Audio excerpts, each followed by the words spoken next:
জয় পরাজয় বড় বিষয় না। আমরা অংশগ্রহণ করছি, আমরা আমাদের নিজেদের শারীরিক সুস্থতাকে নিশ্চিত করার চেষ্টা করছি।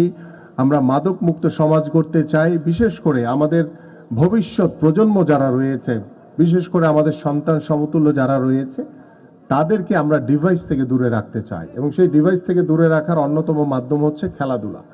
এবং আমি বিশ্ববিদ্যালয়ে আমাদের নির্বাচনী ইশতেহারে রয়েছে, যেটি আমাদের ভাইস চ্যান্সেলর সাহেবের সাথে আমি কথা বলছিলাম, যে আপনাদের এখানে স্পোর্টস সায়েন্সের সাবজেক্ট রয়েছে এবং আপনাদের এখানে আরও অন্যান্য বেশ কিছু subject, sports psychology, sports medicine থেকে শুরু করে আমরা আরও অনেক সাবজেক্ট ইতিমধ্যে আমরা একটি পরিকল্পনা করেছি, যে আমরা পাবলিক ইউনিভার্সিটি থেকে শুরু করে আমরা যে প্রাইভেট ইউনিভার্সিটিগুলো রয়েছে সেখানেও আমরা বিভিন্ন স্পোর্টস রিলেটেড যে সাবজেক্টগুলো আছে সেগুলোকে ইনক্লুডিং করার মাধ্যমে আমরা মাঠে যেমন খেলাধুলার মাধ্যমে আমরা খেলাধুলাকে ছড়িয়ে দিতে চাই, ঠিক পড়াশোনাতেও যাতে আমরা স্পোর্টসটাকে সামনে রেখে এই স্পোর্টসের উপরে যাতে ভবিষ্যতে কেউ পিএইচডি ডিগ্রি লাভ করবে, কেউ বিভিন্ন ডিগ্রি লাভের মাধ্যমে, এবং আমাদের এই ডিগ্রি লাভের মাধ্যমে শুধু কিন্তু আমরা সীমাবদ্ধ রাখছি না।